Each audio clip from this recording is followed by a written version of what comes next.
동독을 위한 성경 공부 프린트몰 17번째 잠언에 대한 공부. 지난번에 우리가 시편에 대한 공부를 마치고 오늘은 잠언에 대한 공부를 하겠습니다.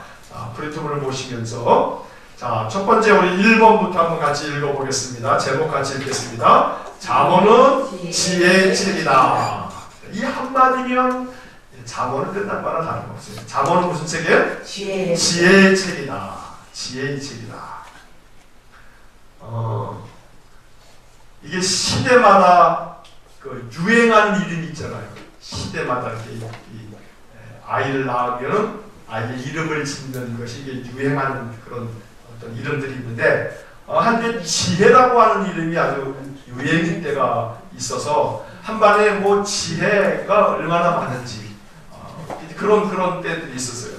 지혜라고 하는 이 말이 가지고 있는 그 어떤 정말 말 그대로 이 아이가 지혜롭게 살기를 바라는 그런 마음에서 이름을 그렇게 지었죠. 자, 그런데 그 지혜라고 이름을 지으면서 그 아이에게 잠언을 익혀야 되는데,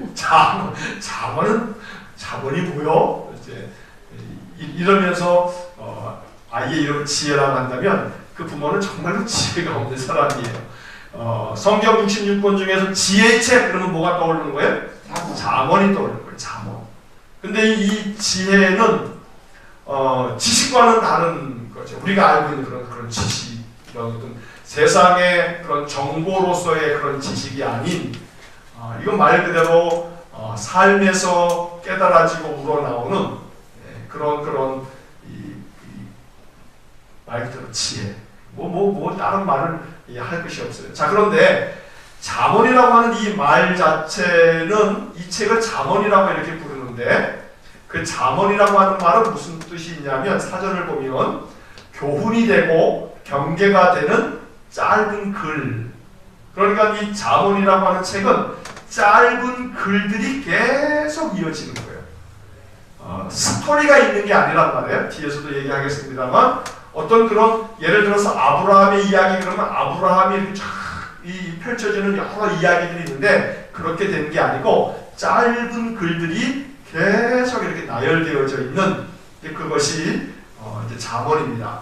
자, 밑에 있는 그 설명문을 갖다가 한번 같이 읽어보겠습니다. 잠언은 구약 성경에서 가장 실제적인 책이며 삶의 실제적인 문제에 대해 지혜를 제공한다. 잠언은 지혜의 책이다. 지혜를 의미하는 히브리어 단어는 호크마인데 삶을 기술적으로 사는 것을 말한다. 그래서 유대인들은 지혜를 기술로 이해한다. 따라서 잠언은 하나님의 백성이 매일매일의 삶에서 부딪히는 모든 문제를 기술적으로 다룰 수 있도록, 즉 영적인 분별력을 갖고 살도록 하나님의 삶의 원리를 제공한다. 자, 여기에 우리가 이제 이런 단어는 이제 이 잠언을 공부하면서 이제 하나 이제 알아두는 거예요. 자, 호크마라고 하는 단어가 여기 써 있는데 이렇게 동그라미를 하나 쳐놓으세요. 자, 호크마. 이 지혜라고 하는 말이 히브리어로 어떤 단어냐면 호크마라고 하는 단어예요. 호크마. 자, 그런데 이 호크마라고 하는 단어를 썼을 때 유대인들은 이 호크마는 그들의 머릿속에서 항상 뭘 의미하는 거냐 하면 스킬. 야, 그 사람 스킬이 있어. 스킬이 좋아. 뭐 이랬을 때 다시 말하면 호크마라고 하는 것은 뭘 의미하는 거예요? 기술. 그런데 우리가 기술 그러면 기술자, 뭐 어떤 분야에 대해서 정말 탁월한 어떤 기술이 있다라고 그렇게 이제 생각을 하는데 그 말이 맞는 말이에요. 그러니까 어느 한 분야에 있어서 전문적인 그런 지식을 가지고 있을 때 그 사람이 기술이 있다라고 이렇게 말하는데, 어느 부분에서의 기술이냐 하면 인생의 삶의 모든 영역을 말하는 거예요. 삶의 모든 영역에서 그가 가지고 있는 기술, 이것이 바로 구약 성경 이 잠언이 말하는 지혜다, 호크마라고 말하는 겁니다. 자, 그런데 이 지혜라고 하는 이 기술이라고 하는 것을 가장 우리가 우리말로 쉽게 이해를 할 때 우리가 가져야 되는 그 또 하나의 단어는 뭐냐면 거기 밑에 이제 설명되어 있는 것처럼 분별력이에요. 분별력. 이 분별력이라고 하는 것이 이 삶의 기술에서 대단히 중요한 그런 내용인 것이죠. 그러니까 인생에 수많은 문제들이 있어요. 우리가 살다 보게 되면 겪게 되는 많은 일들 앞에서 그 일들을 내가 어떻게 처리해 가느냐 이 말이에요. 삶에서 우리가 결정해야 될 것도 많고 판단해야 될 것도 많아요. 그런 많은 것들을 분별력 있게 판단해서 그 모든 것들을 아주 기술적으로 잘 처리해 나가는 거, 헤쳐나가는 거, 그거를 뭐라고 부르냐면 호크마, 지혜라고 부른단 말이에요. 이것이 이 잠언에서 말하고 있는 거예요. 그래서 물론 잠언, 이 거의 한 3,000여 년 전에 기록된 이 잠언이 지금 현대 사회를 살고 있는 우리들에게 오늘 우리들이 겪고 있는 수많은 문제들을 구체적으로 케이스마다 다 얘기해 주는 것은 아니지만, 그러나 잠언은 바로 그 삶을 분별력 있게 살아가는 기술을 가르쳐주는 그런 원리를 제공해 준다. 그래서 이 잠언의 원리를 잘 묵상하고 또 이것을 깨우쳐 가다 보면 인생의 삶을 매우 현명하고 또 지혜롭게 그렇게 살아갈 수 있겠다는 것이죠. 자, 두 번째 내용을 보시면 잠언의 저자는 거의 대부분을 기록한 솔로몬이다. 한번 쭉 내용 한번 같이 읽어보겠습니다. 잠언은 거의 대부분을 솔로몬이 지었다. 솔로몬의 잠언이란 표현이 1장 1절, 10장 1절, 25장 1절에 나오는 것으로 보아 잠언은 솔로몬이 지은 것이 분명해 보인다. 솔로몬은 하나님께 지혜를 구했고 하나님께서는 그에게 지혜를 주셨다. 전도서 12장 9절에 의하면 솔로몬은 깊이 생각하고 연구하여 잠언을 많이 지었으며 라고 말씀하고 있다. 열왕기상 4장 32절은 솔로몬이 3,000개의 잠언을 기록했다고 되어 있다. 잠언은 솔로몬이 기록한 것들 중에서 915가지의 잠언을 기록하고 있다. 그 외에도 잠언 22장 17절에서 24장 23절은 지혜로운 자들의 말씀이라고 되어 있는데 이름을 알 수 없는 지혜자들에 의해 부전되던 말씀을 솔로몬이 편집한 것으로 본다. 또한 잠언 30장은 아굴이 기록했고 31장은 루무엘이라는 사람이 기록하였다. 자, 그래서 대체적으로 잠언이라고 하는 이 책은 솔로몬이 기록했다. 이렇게 이해를 하면 되는 것이고, 그리고 아굴이라고 하는 사람, 루무엘이라고 하는 사람이 각각 한 장씩을 기록했는데 새벽에 이 통독하면서도 그런 말씀 드렸습니다만 누군지 정확하게 이 사람에 대한 정보를 알 수는 없지만 아굴이라고 하는 것은 다윗 시대의 이 성전 예배자, 예배 인도자라고 생각을 하고 있고, 루무엘이라고 하는 사람은 동방에 있는 지혜로운 현자라고 그렇게 생각들을 하고 있는 겁니다. 또 좀 전에 보았던 것처럼 22장 17절에서 24장 23절은 지혜로운 자의 말씀이라고 이렇게 쭉 표현되어 있는 걸 봤을 때 많은 지혜자들이 그 당시 얘기했던 것들을 모아서 이렇게 편집한 것이구나 라는 것을 알 수가 있죠. 자, 그 내용에서도 나옵니다만 솔로몬의 3,000개의 잠언을 기록했다고 그 열왕기상 4장 32절에 나와 있는데 이 잠언에는 한 915가지 정도의 그런 문장으로 이 잠언이 기록되어져 있다는 겁니다.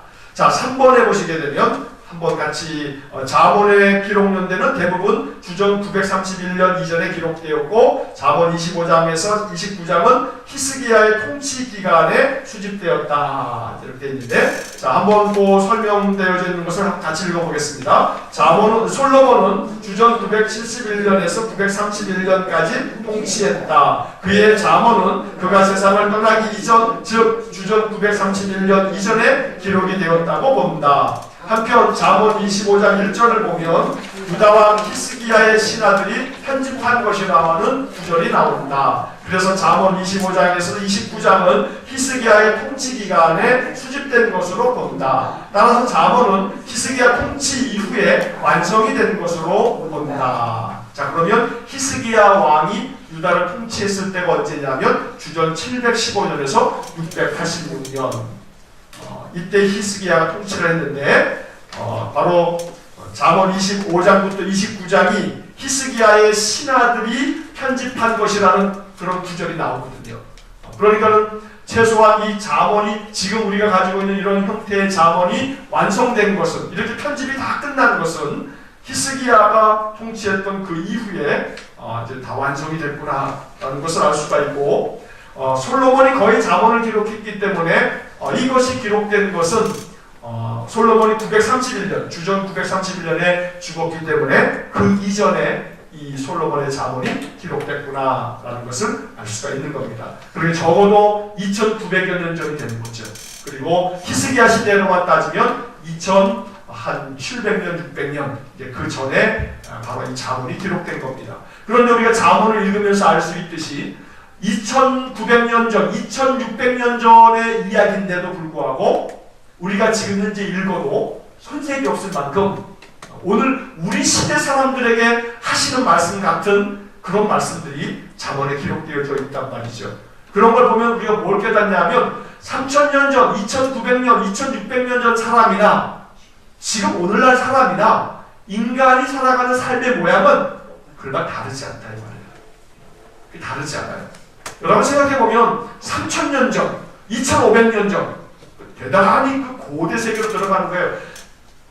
신라 시대, 백제 시대, 고구려 시대 그거보다 훨씬 전 아니에요. 그거보다 거의 한 1000년 전이란 말이에요. 그러니까 어마어마하게 옛날 사람이에요. 우리가 생각하기를 뭐 고조선 혹은 또 고구려, 신라, 백제 이것만 하더라도 벌써 이게 얼마나 오래전 얘기예요. 그런데도 불구하고 그거보다 더 한 1000여 년 전에 사람들이라 이 말이죠. 그런데 그 시대 사람들이나 오늘날 우리들이나 인간들의 모습은 별반 다르지 않구나 라고 하는 것을 우리가 잠언을 보다 보면 느낄 수가 있어요. 자, 잠언의 특징에 대한 것을 몇 가지를 좀 살펴보면 잠언에는 여러 종류의 대꾸법이 나온다. 자, 첫째는 반의 대꾸법, 반대의 뜻을 가지고 있는 문장을 이렇게 서로 대조가 되게끔 만들어 놓았다는 거예요. 그래서 이 말은 무슨 말이냐면 짝을 이루는 서로 반대되는 원리를 병행을 시켜서 그렇게 글을 만드는 거죠. 이거를 평행법이라고도 이렇게 부르는데 잠언 10장에서 15장까지 의인과 악인의 모습을 이렇게 대조를 한단 말이에요. 의인, 악인, 이 반대의 개념 아니겠어요? 이렇게 서로 반대가 되는 것들을 한 문장 안에 의도적으로 그렇게 문장을 구성하는 거죠. 이런 내용들이 많이 나온단 말이에요. 자, 그 밑에 보시면 공의를 굳게 지키는 자는 생명에 이르고, 자, 요 문장이 있는데 요거에 대한 반대 개념으로 공의를 굳게 지키는 자, 이거의 반대편의 의미로 악을 따르는 자는 자, 사망에 이른다. 공의를 굳게 지키는 자는 생명에 이르는데 생명의 반대 개념인 사망에, 이 악을 행하는 자는, 악을 따르는 자는 사망에 이르게 된다. 이런 식으로 반대되는 이야기를 이렇게 한 문장 안에 비교하듯이 계속 그런 형식을 띠고 있다는 겁니다. 자, 여기 그 성경 구절이 절수가 좀 잘못 타이핑이 됐어요. 잠언 11장 9절이라고 되어 있는데 그 9절 그것을 19절로 좀 바꾸십시오. 일자가 빠져버렸어요. 잠언 11장 19절 이렇게 좀 수정을 좀 해놓으시면 좋겠습니다. 자, 두 번째는 동의 대꾸법.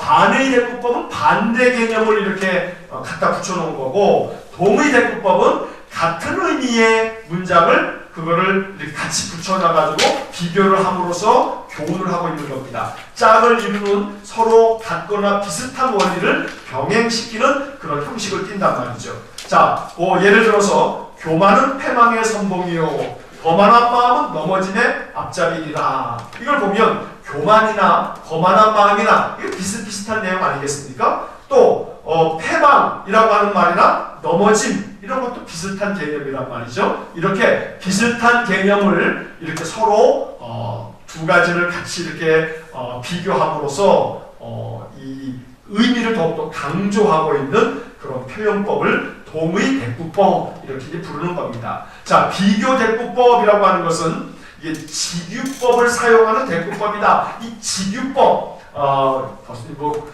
중고등학교 때 국어 공부하는 것 같은데 직유법이라고 하는 것은 A는 이와 같다. 무엇은 무엇과 같다. 예를 들어 뭐 옛날에 시 공부할 때 그런 거 있잖아요. 뭐 내 마음은 뭐 호수와 같다. 그러면 자기 마음을 호수와 같이 이렇게 비교하는 이런 형식을 띠는 거예요. 예를 들면 먼 땅에서 오는 좋은 기별은 목마른 사람에게 냉수와 같으니라. 그럼 먼 곳에서 어떤 소식이 딱 오게 되면 그러면 그것은 마치 목마른 사람이 냉수를 기다리고 냉수를 마시는 것처럼 그러한 것이 된다라고 하는 그런 방법으로 이렇게 문장을 구성하는 이것이 이제 잠언의 거의 대부분의 많은 내용들이 이런 형식을 띠고 있다는 겁니다. 자, 두 번째로 잠언은 크게 두 가지 종류의 형식으로 나뉘어지는데 첫 번째는 교훈적인 잠언이라고 말할 수가 있어요. 이거는 주로 직접적인 어떤 명령의 형식으로 이렇게 기록이 된 건데 잠언 1장 8절을 보면 예를 들어 이런 겁니다. 내 아들아 내 아비의 교훈을 들으며 내 어미의 법을 떠나지 말라. 이렇게 굉장히 교훈적인 의미를 가지고 있는 그런 글들이 잠언에 무지하게 많습니다. 그래서 이 잠언의 이 교훈들을 한 구절 한 구절 깊이 매일같이 음미해 가다 보면 좀 이따 뒤에서 나오겠습니다만 잠언이 주는 많은 유익들을 우리가 얻게 된다는 거죠. 자, 두 번째로는 축약적인 진리, 함축적 진리, 이것이 잠언의 내용들인데 잠언 12장 18절의 내용을 보시면 마치 이런 겁니다. 칼로 찌름같이 함부로 말하는 자가 있거니와 지혜로운 자의 혀는 양약과 같으리라. 자, 이 칼로 사람을 찌르면 죽는 거죠. 이런 것처럼 함부로 말하는 것은 이건 칼로 찌르는 것과 같다. 이런 것을 얘기하고 있는데 이것에 대한 대꾸로 그런데 지혜로운 자의 혀는 양약과 같다. 그래서 이러한 것들을 통해서 어떤 함축적인 그러한 어떤 교훈과 진리를 이야기해주고 있는 것이 잠언의 그런 특징이라고 말할 수 있는 겁니다. 자, 그 다음 페이지에 보시게 되면 잠언은 산문이 아니라 시에 속하기 때문에 해석을 주의하여야 한다. 자, 이야기체로 된 게 아니라는 말이에요. 산문이라고 하는 말은 이야기 형식으로 되어져 있는 게 아니고 시와 같이 되어 있단 말이에요. 시라고 하는 것은 시인이 나름대로의 어떤 의미를 가지고서 시를 쓰는 거거든요. 그러니까 이 시를 그냥 고지 그대로 이렇게 받아들이는 것이 아니라 그 속에 가지고 있는 그런 의미들을 생각할 때 시는 여러 가지 의미로 해석이 되는 거죠. 자, 1번부터 4번까지 한번 같이 읽겠습니다. 잠언은 일반적 진리이지만 모든 상황에서 문자 그대로 실현되기를 의도한 것이 아닐 수 있다. 2번, 잠언은 우선적으로 신학적인 문제보다는 실제적인 문제를 다루고 있다. 3번, 잠언은 하나님께서 보증하는 구체적인 약속이 아니라 보편적 진리이다. 4번, 잠언은 지혜로운 자와 어리석은 자의 삶을 분명하게 대조하고 있다. 자, 여기서 1번에 일반적 진리라고 하는 말에다가 이렇게 네모를 하나 이렇게 딱 쳐놓으시고요. 그 다음에 3번에도 거기 보면 보편적 진리라고 하는 말이 있어요. 자, 여기다가도 네모를 하나 쫙 쳐서 표시를 하나 해놓으시면 좋겠습니다. 자, 잠언이라고 하는 것은 많은 진리를 가르쳐 주는데 이 잠언에 나오는 내용은 일반적 진리, 보편적 진리. 다시 말하면 예수 안 믿는 사람들이라 할지라도 이 잠언이 가지고 있는 이 진리, 이 교훈을 보면 그것은 기독교라고 하는 유일신 하나님 신앙에 대한 그런 어떤 종교적 그런 개념이 아니더라도 보편적으로 사람들이 살아가는 삶에서 일반적으로 가지고 있어야 할 그런 지혜로운 것들을 가르쳐주는 것이다 라고 말하는 겁니다. 그래서 잠언은 어떤 종교적인 색채, 여호와를 섬겨라, 여호와를 경외해라, 또 이 하나님 앞에 우상을 다 배격하고 어떻게 해라 라고 하는 어떤 그런 신앙적인, 영적인 이러한 내용이라기보다는 우리가 인간으로서 살아가는 삶에 있어서 이렇게 살아가는 것이 지혜다 라고 하는 것들을 가르쳐주는 거죠. 물론 그 핵심에는 지혜의 근본은 여호와를 경외하는 거다 라고 하는 것이 중심에 흐르기 때문에 이것이 하나님의 말씀인 것인데, 그런데 그 잠언에 나오는 많은 표현들은, 많은 그런 교훈들은 세상 모든 사람들이 따라야 할 일반적이고 보편적인 그런 진리를 담고 있다는 겁니다. 그래서 생각해보면 잠언의 이런 구절들만 알았으면 저 사람이 망하지 않았을 텐데 하는 것들이 우리가 잠언을 읽다 보면 많이 나오는 거죠. 조금 이따 이제 그런 예를 한번 우리가 보겠습니다. 자, 잠언의 개가는 이제 이런 어떤 구조를 가지고 있는데, 자, 내용을 그냥 먼저 보시겠습니다. 자, 서론 1번. 잠언의 저자는 솔로몬이며 잠언을 기록한 목적을 서술한다. 이 잠언 1장에 나와 있는 잠언의 목적, 이게 아주 참 잠언에서 중요한 겁니다. 뒤에 구체적으로 많은 내용들이 있습니다만 잠언 1장을 자주 읽으면서 그 잠언의 1장에 담겨져 있는 잠언의 목적을 우리가 잘 이해한다면 그러면 하나님의 말씀에 대한 목마름이 생기고 배고픔이 생깁니다. 이 잠언 1장을 통해서 하나님의 말씀이 이러한 유익이 있는 거구나 라고 하는 것을 알아갈 때 말씀을 더 붙잡는 그러한 욕구가 생긴다는 것이죠. 자, 1번 같이 읽겠습니다. 지혜를 얻고 훈계를 알게 하며 명철을 깨닫게 하기 위함이다. 자, 잠언이라고 하는 책은 다른 성경도 물론 마찬가지입니다만 더더구나 잠언은 지혜를 얻게 한단 말이죠. 그러니까 지혜로우려면 뭘 읽어야 돼요? 잠언을 읽는 거예요. 왜냐하면 잠언은 지혜의 책이라고 되어 있으니까 말이에요. 자, 잠언이 몇 장으로 되어 있어요? 잠언이 전체가 31장으로 되어 있단 말이에요. 31장으로. 자, 그래서 우리가 자주 듣는 얘기입니다만 매일 하루에 한 장씩 잠언을 읽으면 한 달에 한 번씩 읽게 된다는 말이죠. 그러니까 다른 성경을 쭉 읽어가는 것도 또 소중하지만 매일 내가 잠언 하루에 한 장씩 읽겠다. 오늘 며칠이에요? 17일. 오늘 17일. 그럼 내일 18일이네요. 그럼 내일 몇 장을 읽어요? 18장 읽자 이 말이에요. 18장. 그리고 19일 되면은 19장 읽어야 됩니다. 몸이 아파가지고 이 약을 드시는 분들 집에 가면은 약이 그냥 이렇게 한 보따리씩 있잖아요. 그럼 그 약 챙겨 먹는 게 그게 일이잖아요. 그죠? 그래서 약을 오늘 먹었나 안 먹었나 이제 이거 또 잊어버려서 이렇게 약통 뭐 보면 어느 집 가면은 월, 화, 수, 목, 금, 토 해가지고 이렇게 월 날짜 써 있는 약통 있어가지고 거기다 다 넣어가지고 이렇게 먹기도 하고 이런 것들을 보는데, 자, 약을 챙겨 먹는 것을 잊어버리지 아니하고 꾸준히 매일같이 정해진 것들을 먹어야 하듯이 우리들의 어떤 그런 영적 습관에 있어서 잠언도 그렇게 매일 한 장씩 복용을 해야 된다 하는 그런 생각과 의식이 우리에게 깊이 있다면 잠언을 통해서 우리는 훨씬 더 지혜로운 인생의 삶을 살아갈 수 있을 겁니다. 이게 성경에 담겨져 있는 하나님이 주신 선물이라 이 말이죠. 지혜의 책이라고 하나님 선물을 주셨는데 우리는 지혜의 책을 복용하지 않는단 말이에요. 그러니까 그래 잠언 좋은 말이 많이 있지, 지혜에 대한 것을 가르쳐주고 있어 라고 하지만 이 잠언을 꾸준히 읽고 읽다 보게 되면 어느 순간 내가 지혜로워지고 삶의 기술이 생기고 분별력이 생기는데, 그런데 우리가 이 잠언을 좀 등한히 하는 그러한 신앙의 삶이지 않았나 하는 생각을 하게 됩니다. 잠언 한 장씩 읽는데 많은 시간이 걸리지 않는데 이게 습관이 안 돼 있다 이 말이죠. 그래서 매일같이 그 날짜에 해당되는 잠언을 좀 펴셔서 한 번씩 읽어간다면 우리에게 하나님의 지혜가 더 임할 줄로 믿습니다. 자, 여기서 지혜라고 하는 말은 아까도 계속 설명한 것처럼 삶에서 필요한 기술이다. 자, 훈계는 도덕적인 가르침이나 징계, 다시 말해서 하나님께서 야단치시는 거죠. 이렇게 하면 안 된다 라고 하는 것들을 배우게 되고, 명철,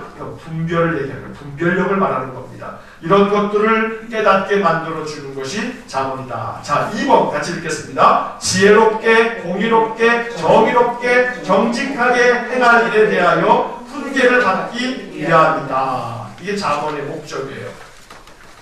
많은 지도자들이 이 잠언을 늘 가까이 읽는다 한다면, 믿음의 사람들이, 기독교인들이 잠언을 끊임없이 읽다 보면 세상의 많은 부분에 있어서 변화가 일어날 것 같아요. 그래서 우리는 이 잠언을 더욱더 사모하는 마음을 가져야겠습니다. 자, 뒷페이지에 보시게 되면 3번 같이 읽겠습니다. 어리석은 자를 슬기롭게 하며 젊은 자에게 지식과 근신함을 주기 위함이다. 이게 4절에 나와 있는 표현이고요. 자, 거기에 근신함이라고 하는 말이 나오죠. 거기에 근신함이라고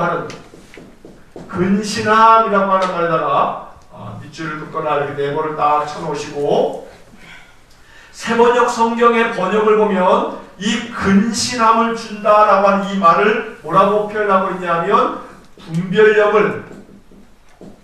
분별력을 갖게 하기 위함이다. 갖게 하여 준다. 갖게 하여 주는 것이다 라고 하는 그런 말이 나와요. 분별력이라고 하는 말로 세번역 성경은 번역이 되어져 있어요. 젊은 사람들에게 지식도 주고 분별력도 주는 것이 이게 자본이다. 어리석은 자는 슬기롭게 만든다 라고 되어져 있어요. 자, 4번 같이 읽겠습니다. 지혜 있는 자에게 학식을 더하고 명철한 자에게는 지략을 더하기 위함이다. 자, 여기 지략을 더하기 위함이라고 하는 말에다가도 밑줄을 그어 놓으시고, 거기다가 이렇게 써 놓으십시오. 그 밑에다가 공동번역 성경에 이렇게 번역이 되어 있어요. 남을 이끌어갈 수 있는 힘을 얻어 라고 하는 말로 번역이 되어 있어요. 지략을 더한다라고 하는 말이 남을 이끌 수 있는 힘을 얻는다라고 공동번역은 그렇게 번역하고 있단 말이에요. 그러니까 얼마나 우리들이 이 자본의 말씀들이 우리를 정말로 분별력 있게 만들고 남을 이끌어갈 수 있는 힘도 이 자본이 준다라고 하는 것이죠. 자, 5번 같이 읽겠습니다. 자본과 비유와 지혜자의 말과 그 오묘함을 깨닫게 하기 위함이다. 자, 2번 같이 읽습니다. 자본의 주제는 여호와를 경외하는 것이다. 1번 여호와를 경외하는 것이 지식의 근본이다. 2번 미련한 자는 지혜와 훈계를 멸시한다. 이게 자본의 핵심 주제예요. 자본의 가장 중요한 중심 주제는 여호와를 경외하는 것이 지식의 근본이다. 또 지혜와 지식의 근본이다 라는 표현들이 자본의 핵심 구절이죠. 자, 두 번째 내용을 보시면 젊은이들을 위한 자본이 9장까지 쭉 이어지게 되는데, 이 지혜의 유익에 대해서 한 세 가지 정도를 이야기를 합니다. 첫 번째는 보호해준다는 거죠. 자, 거기 가로 1번 같이 읽겠습니다. 지혜는 악한 자의 꼬임으로부터 보호해준다. 2번 지혜는 음녀에게서 보호해준다. 자, 여기 음녀라고 하는 말을 밑줄을 좀 걸으시고 그 밑에다가 이렇게 좀 써놓으십시오. 이방 여인이라고 써놓으십시오. 성경에 보면 이방 계집 이렇게 써 있는데 이방 여인을 말하는 거예요. 이 음녀라고 하는 말은, 자, 이방 여인이라고 하는 것은 단순히 유대인이 아닌 이방인 여자를 얘기하는 것이 아니라, 이 이방 여자는 이 이방인들이 섬기고 있는 많은 우상들을 가지고 오는 여인들을 얘기하는 거예요. 음녀라고 하는 것은 단순히 어떤 그런 음란하고 음탕한 여자를 얘기하는 그런 개념이라기보다는 우상들을 가지고 끌고 들어와서 하나님을 등지게 만드는 그러한 여인이라고 말하고 있는 것이죠. 그래서 그들로부터 보호해준다 이렇게 말하고 있어요. 자, 그러면 가만히 생각해보면 이런 생각을 하게 되죠. 우리가 지금 이 잠언이 주전 931년 이전이었을 거다. 기록이 솔로몬이 죽었던 것이 931년이니까 그러면 대충 우리가 어떤 생각을 할 수 있냐면 931년보다 훨씬 전이다. 왜냐하면 이 솔로몬의 말년은 어떻게 됐어요? 이방 여인들에 둘러싸여가지고 엉망진창이 되어버렸단 말이에요. 천척이 3,000명. 그러니까 이 어마어마한 천명이 되는 이 사람들을 둘러싸여가지고 온통 무상숭배에 빠져 있었기 때문에 아마도 이런 얘기를 솔로몬이 자기가 해놓고 자기 함정에 빠져버리는 그런 안타까움을 범하고 있는 거죠. 자, 지혜의 두 번째 유익은 약속이라고 말하고 있는데 이러이러한 약속을 주셨다는 겁니다. 자, 한번 쭉 읽어보겠습니다. 1번 평강과 장수의 복을 준다. 2번 좋은 평판을 준다. 3번 분명한 삶의 안내자가 된다. 4번 신체적인 건강을 준다. 5번 물질적인 번영을 가져다 준다. 그 다음 페이지입니다. 6번 아버지와 같은 훈계를 한다. 7번 무엇과도 견줄 수 없는 복을 준다. 8번 흔들리지 않는 확신을 준다. 9번 안전하게 지켜준다. 10번 이웃과 행복한 관계를 형성해 준다. 거기에 많은 구절들이 있는데 그 구절들을 요약 정리하자면 지금 이렇게 말씀드린 이러한 내용으로 정리를 할 수 있겠다는 겁니다. 자, 거기에 그 앞에 이제서 2번에 좋은 평판을 준다. 그러니까 지혜로운 지혜를 가지고 있는 사람들은 많은 사람들에게 거기 그 3장 4절을 보면 이런 말이 나오죠. 하나님과 사람 앞에서 은총과 귀중히 여김을 받으리라. 사람들이 귀중하게 여기는 거죠. 좋은 평판을 듣게 되는 거예요. 분명한 삶의 안내자가 된다라고 하는 것도 내 명철을 의지하지 말아라. 범사의 그를 인정해라. 그러면 너의 길을 지도하신다. 이런 표현들이 나오고 있습니다. 신체적인 건강도 주시고 물질적인 번영도 주시고, 왜냐하면 지혜롭게 자기의 신체를 돌볼 수 있는 지혜도 주시고, 또 물질에 대한 부분도 내가 어떻게 이 물질을 관리하고 또 사용할 것인가에 대한 지혜를 가지고 있기 때문에 그의 삶이 물질적으로도 번영하게 된다. 이런 말을 말씀하고 있는 거죠. 자, 그 뒷페이지니까 좀 아까 우리가 7번을 보시면 이 7번에다가 별표 하나 써놓으십시오. 별표를 좀 걸으시고, 자, 무엇과도 견딜 수 없는 복을 준다.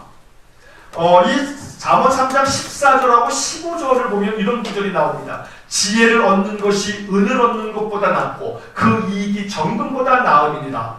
지혜는 진주보다 귀하니 내가 사모하는 모든 것으로도 이에 비교할 수 없도다. 어느 것으로도 비교할 수 없는 게 지혜다 라고 말하고 있단 말이죠.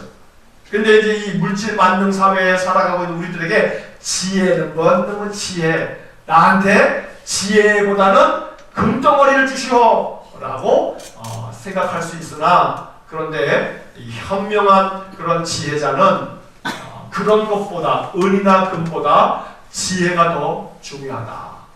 여러분 요즘에 뭐 뉴스 요즘에도 또 이렇게 나오는 대한항공 그 집안 얘기가 또 어젠가도 보니까 뉴스에 이렇게 나오는데요. 지혜롭지 못하니까 그 집안이 지금 막 그냥 거덜나게 생겼잖아요. 거덜나게 생겼어요. 지혜롭게 행했다면 이 잠언에 나오는 그 사람에 대한 보면 이웃과 행복한 관계를 형성해 준다. 이렇게 이제 이런 내용들을 살펴보게 되면 이웃에 대해서 어떤 마음으로 사람들을 대할 건가, 이런 어떤 것들이 많이 나오는데, 사람을 그렇게만 대했다고 한다면 저 지경까지 되진 않았을 거예요. 지난날에 그들이 행했던 그런 모든 것까지 다 쑤셔가지고 들춰내버리잖아요. 그러니까 이 가만히 보게 되면 잠언을 통해서 그런 지혜를 얻었다고 한다면 그들의 삶이 보호를 받았을 텐데 이제 그렇지 못하는 거죠. 사필귀정이 되버린 거예요. 예수를 안 믿었을 거기도 하고, 어쩌면 또 뭐 모르게는 합니다만 뭐 예수를 믿는다고 또 잠언을 우리가 늘 또 읽는가, 또 그러지도 않지 않아요. 그렇죠? 그러니까 사실은 분명히 이제 그러기는 했을 텐데, 더더군다나 오늘날 우리들이 잠언이라고 하는 것을 우리가 곰곰이 읽어가면서 삶의 이 잠언의 말씀을 받아들인다면 우리들의 인생의 삶이 정말 훨씬 더 지혜롭고 풍성해지겠구나 라고 하는 것을 알게 되는 것이죠. 예전에 어느 분이 그런 말씀을 하시더라고요. 목사님, 제가 성경을 좀 더 젊었을 때 알았다면. 그래서 제가 그 얘기가 얼마나 이렇게 마음에 짠하게 다가오는지요. 우리가 이 성경의 말씀들을 내가 이미 이전에 알았다면 내 삶 속에서 어떻게 살아가야 될 것인가를 좀 더 다른 관점으로, 다른 어떤 마음을 가지고서 살아갈 수 있었을 텐데 하는 생각을 갖게 되지요. 그러나 늦었다 생각할 때가 가장 빠른 거다고 사람들 얘기하듯이 우리가 이 잠언의 말씀을 매일매일 좀 더 사모하는 마음을 가지고 읽고 또 생각하는 그런 지혜가 있어야 되겠습니다. 자, 3번 지혜의 세 번째 유인, 탁월함이라고 되어 있는데 한번 가로 1번 읽겠습니다. 솔로몬은 자신의 삶에서 지혜가 가져다준 탁월함을 나눈다. 2번 솔로몬은 옳은 길을 따르고 악인의 길을 따르지 말라고 호소한다. 3번 솔로몬은 동기와 행위를 살피며 마음을 지키라고 말한다. 잠언 4장 23절 같이 읽겠습니다. 모든 지킬 만한 것 중에 더욱 내 마음을 지키라. 생명의 근원이 이에서 나니라. 자, 잠언의 네 번째 유익은 경고, 이런 여러 가지 경고의 말씀을 주시는 거죠. 자, 1번 같이 읽겠습니다. 솔로몬은 성적 유혹을 피하라고 경고한다. 2번 솔로몬은 아내를 즐거워함으로 성적 순결을 지키라고 피하라고 조언한다. 3번 솔로몬은 삶을 위험에 빠뜨리는 나쁜 것을 피하라고 경고한다. 빚보증을 서지 마라. 게으름을 피지 마라. 가치가 없는 자들을 피하라. 4번 솔로몬은 성적 유혹을 피하라고 두 번째 경고한다. 그 다음 페이지입니다. 5번 솔로몬은 성적 유혹을 피하라고 세 번째 경고한다. 이건 솔로몬이 인생에서 우러나오는 얘기 같아요. 얼마나 그런 어떤 물론 정치적인 정략 결혼이 많긴 했습니다만 솔로몬이 여자들로 말미암아 그가 결국은 그냥 망조가 된 거죠.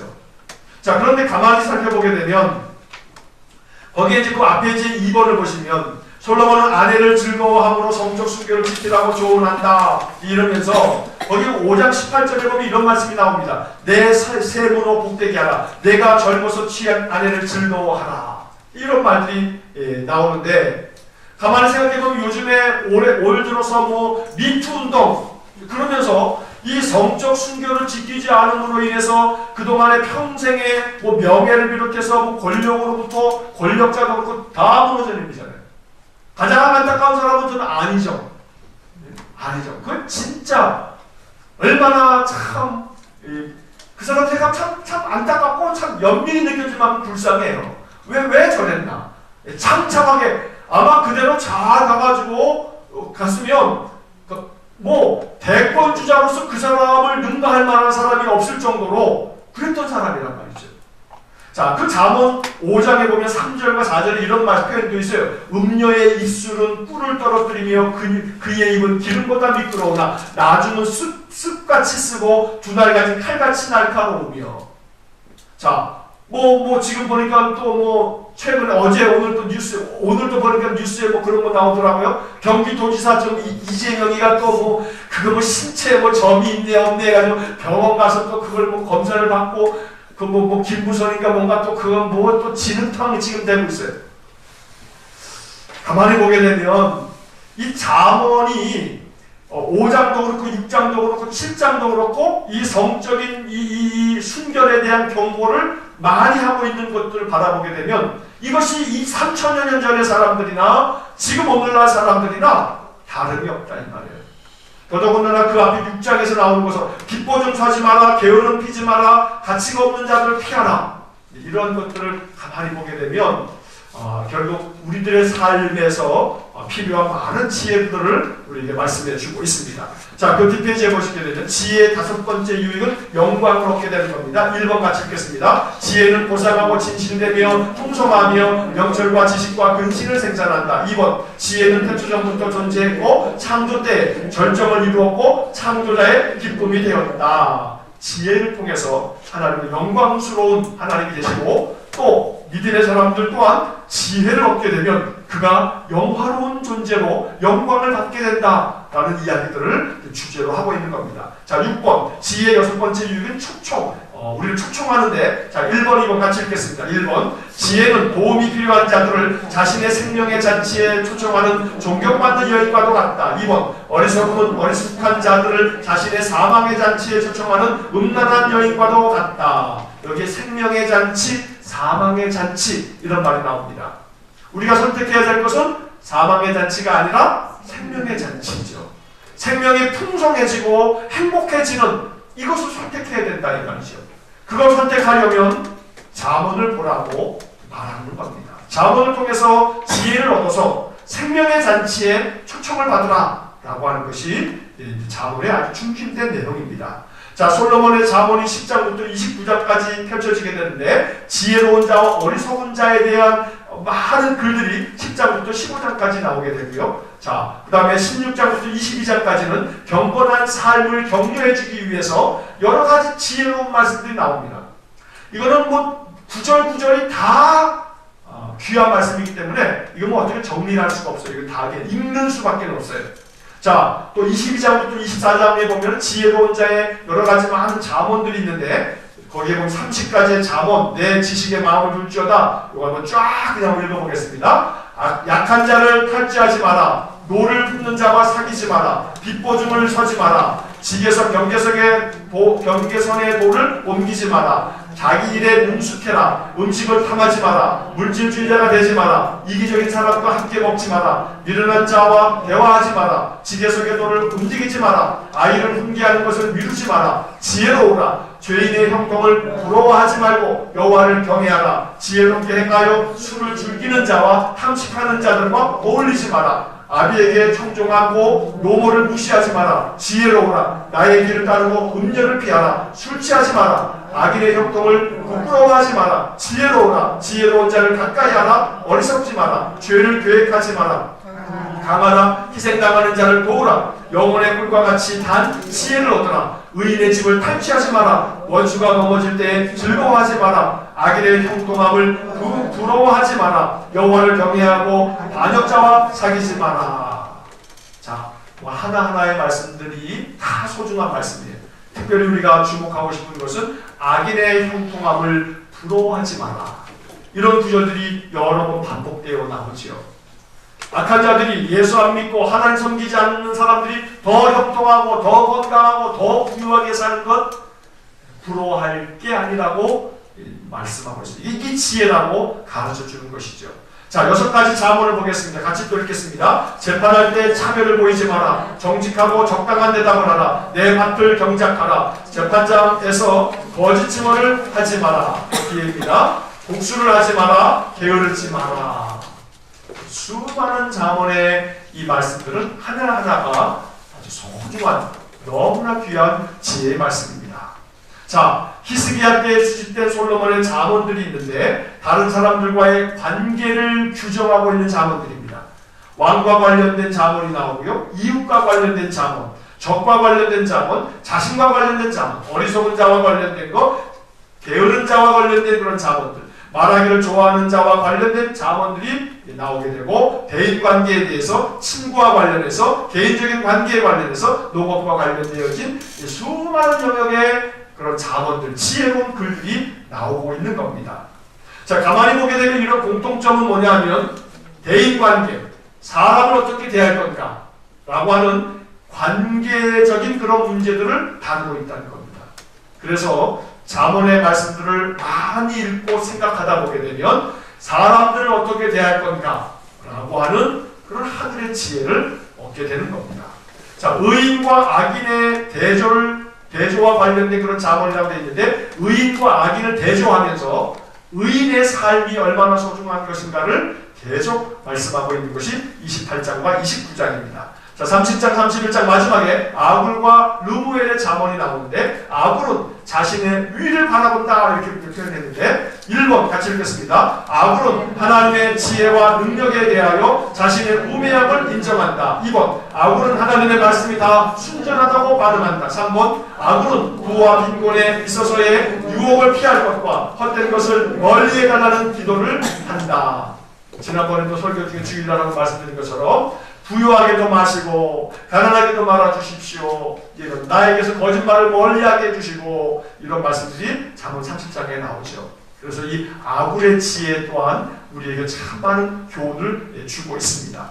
자, 그 뒷페이지에 보시면 아굴은 자신의 주변을 또 돌아봅니다. 종들이 상전에게 비방하지 말라고 이야기하고 네 종류의 죄인들에 대해서도 말하고 있습니다. 부모를 경시하는 자들, 스스로 깨끗하게 여기는 그런 자들, 교만한 자들, 가난한 자를 학대하는 자들, 이러한 자들은 하나님 앞에서 아주 못된 죄인들이라고 하는 그런 경계를 해주고 있고 결코 만족할 줄 모르는 4가지 것들이 있는데 스월, 지옥이 아무리 죄인들이 지옥에 들어가도 아이고 이제는 지옥이 꽉 찼으니까 이제는 만족하다 너희는 지옥에 들어오지 마라 이렇게 하지 않는다는 겁니다. 그러니까 이 지옥이 만족할 줄 모르고 모든 악한 자들을 다 이끌어들여서 망하게 만드는 것이고 불임이라고 하는 것은 아기를 낳지 못하는 이것들이 결국 이 자녀를 낳고자 하는 그런 마음에 있어서 끊임없이 자녀를 낳고자 하는 그런 마음들을 갖게 된다. 물로 채울 수 없는 땅, 또 불, 이런 것들이 만족할 줄 모르는 4가지나 이렇게 되어져 있는데 근데 이제 이런 얘기들은 뭘 얘기하는 것이냐면 우리가 지혜로운 삶을 살아가면서 필요한 것은 만족할 줄 알아야 되는데 만족할 줄 모르게 됨으로 말미암아 그것이 화가 되는 일이 있다라고 하는 거죠. 그래서 사도 바울은 자족하는 마음이 있으면 그것은 경건의 유익이 된다라고 하는 말씀들을 하고 있는 겁니다. 자, 부모를 멸시하지 말라라고 하는 경고가 이어지게 되고, 네 가지 기이한 일들, 공중을 날아가는 독수리의 자치, 반석 위로 기어다니는 뱀의 자치, 바다로 지나다니는 배의 자치, 남자와 여자가 함께한 자치, 이거는 알 수가 없다는 거죠. 지금 이재명하고 김부정이 꼴이 그런 거예요. 지금 증거는 없지, 남자와 여자가 함께는 했다는데 그 자취가 발자취가 없다 이 말이에요. 근데 그런 것들이 네 가지 기이한 일이라고 했는데, 이렇게 아무 흔적도 없고 증거도 없어서 야 상관없지 라고 하지만 그게 화가 된다는 거죠. 이런 것들이 뭐 공중에 독수리가 날아가는데 독수리가 어디로 날아가는지 흔적이 있나요? 흔적 없다 이 말이에요. 그런데 그런 것들이 이렇게 흔적이 없다고 잡아뗄 수 있는 게 아니다. 그렇게 되다가는 망한다. 이건 지혜가 아니다. 라는 이야기들을 해주고 있는 겁니다. 그래서 이어지는 20절에서 음녀를 피하라. 이런 교훈도 이어지고 있는 것이고요. 네 가지 부당한 일, 준비가 안 된 종이 임금이 되는 거, 이거 부당하고, 미련한 자가 배부른 거, 또 꺼림을 받는 여자가 시집가는 거, 계집종이 주모가 되는 거, 이 종이 주인이 된다. 이런 것들이 이게 부당하다. 그래서 적당한 모든 인간 사회의 질서가 있어야 된다. 뭐 이런 이야기들을 하고 있고요. 작으면서 지혜로운 네 가지 생물에 대해서도 말하고 있는데, 개미, 힘이 없지만 준비성으로 살아남는다. 이 개미에게서 배워라. 이런 말이 나오고, 사반에게서 배워라. 라고 되어 있는데, 사반이라고 하는 것은 오솔이라고 하는 그런 짐승을 말하는 건데, 스스로 보호할 수 있는 능력이 없어서 자연적인 보호처인 바위 사이에서 살아가는데, 결국은 자기를 보호하기 위해서 바위 틈바구니를 찾아 들어가는 오소리처럼 그런 지혜를 짐승에게서 배워야 된다라고 말하는 겁니다. 메뚜기 떼를 보면 일꾼이 없어도 질서가 있게 날아다니면서 넓은 곡식이 있는 대지를 황폐하게 만드는, 물론 황폐하게 만드는 인간의 입장에서는 메뚜기가 못된 놈이긴 한데, 메뚜기 떼라고 하는 것이 이게 참 지혜로운 그런 곤충이다. 아무리 이끌어가는 대장도 없음에도 불구하고 자기들 나름대로의 그런 모든 삶을 영위해 가고 있더라는 겁니다. 도마뱀도 작아서 쉽게 잡히지만 왕궁으로 드나들 만큼 이 도마뱀도 자기의 나름대로의 생존의 방법이 있더라 이 말이죠. 그러니까 이 세상의 곤충과 작은 짐승들, 미물들이라 할지라도 나름대로 지혜를 가지고 살아가고 있는 것들을 볼 때, 결국 가장 중요한 것은 약한 거, 상한 것이 중요한 게 아니라 그 중에 지혜가 있다면 약하고 어리석고 연약한 곤충들도 나름대로의 지혜를 가지고 살아가니 지혜가 중요하다라고 하는 말을 강하게 강조하고 있는 것입니다. 당당한 네 가지 피조물, 사자, 사냥개, 순념소, 왕, 이런 것들을 통해서 결국 지혜로운 자가 이런 것들처럼 당당하고 강하게 살아갈 수 있는 것이니, 지혜와 지식의 근본인 여호와 경외하는 일에 힘써서 항상 어떤 상황에서나 당당하게 인생을 살아가라 라고 하는 것이 자본의 결론과 같은 지혜로운 교훈인 것입니다. 교만과 분노를 피하라, 이런 교훈도 나오고요. 31장을 보시게 되면 르무엘이라는 사람의 자본이 나오는데 어머니의 충고가 나옵니다. 부도덕과 술 취함을 피하라고 하고 공정하게 판결해라, 이런 말도 나오고 현숙한 아내를 맞아라 라고 하는 그런 말들이 나오게 됩니다. 자, 이렇게 해서 잠언의 내용들을 이제 살펴보고 이제 마지막 페이지에 보시게 되면 잠언의 주제와 목적과 핵심 구절만 보고 마치겠습니다. 잠언의 주제 한번 다 같이 읽겠습니다. 잠언의 주제는 지혜를 통해 하나님을 경외하는 것이다. 잠언의 목적은, 잠언은 독자들이 하나님의 관점을 가지고 살아가는 데 필요한 삶의 기술을 가르쳐 줌으로써 그들의 지혜로운 삶을 통해 하나님을 경외하고 그들의 삶 속에서 더 큰 행복을 누리게 하는 데 있다. 자, 여기서 첫 번째 줄에 하나님의 관점이라고 하는 말에다가 동그라미를 치시고, 그 다음 그 밑에 줄에 더 큰 행복이라고 하는 것에다가 동그라미를 치시면 좋겠습니다. 이것이 잠언의 중요한 목적입니다. 하나님의 관점을 가지고 살아가는 것. 이게 지혜로운 아주 기술적인 그런 삶이 되는 거죠. 그 하나님의 관점으로, 하나님 내가 이 순간에 어떻게 하면 좋겠어요? 하나님 내가 이 문제를, 이 일들을 어떻게 처리하면 좋겠어요? 자꾸 하나님께 묻는 겁니다. 하나님의 관점으로 그걸 바라보려고. 그러니까 어떠한 일이든지 간에 그 일 처리를 하기 전에 먼저 기도하는 겁니다. 하나님, 이 일을 어떻게 하면 좋겠어요? 지금 내가 이 상황을 어떻게 하면 되겠어요? 어떻게 대처하면 좋겠어요? 라고 기도하는 게 이게 하나님의 관점을 구하는 겁니다. 그러면 그 순간에 성령님께서 우리의 기도를 들으셔서 하나님의 관점, 하나님이 원하시는 생각을 우리 마음속에 집어넣어 준다는 겁니다. 그래서 하나님 주신 생각으로 어떤 문제나 어떤 사람이나 어떤 모든 일을 우리가 대처해 나갈 때 바로 그 속에서 행복한 삶이 그 속에서 만들어져 간다. 이게 잠언의 핵심적인 목적이라는 겁니다. 그래서 우리는 잠언을 통해서 하나님의 관점으로 살아갈 수 있는 많은 지혜를 얻게 되는 겁니다.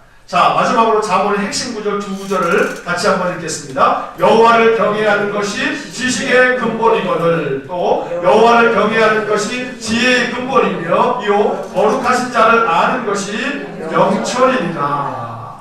자, 잠언의 말씀들 어떤 일반적인 스토리가 있는 것이 아니라 하나하나의 구절들이 다 교훈적이기 때문에 그 모든 것들을 일일이 검토할 수는 없지만 여러분들이 잠언 그러면 무슨 책이요? 지혜의 책. 잠언 그러면 지혜의 책. 그래서 하나님의 관점으로 세상을 가장 지혜롭게 분별력 있게 살아갈 수 있는 기술을 배울 수 있는 것, 이게 잠언이다. 그러므로 우리가 잠언을 31장까지 되어 있는 잠언을 하루에 한 장씩 그렇게 한번 내가 읽어가야겠다. 내일은 18일이니까 잠언 18장을 펴서 읽어보는 그러한 삶을 통해서 우리들의 삶이 이 잠언이 약속하고 있는 풍성한 복을 누리실 수 있기를 간절히 축원합니다. 기도하시겠습니다.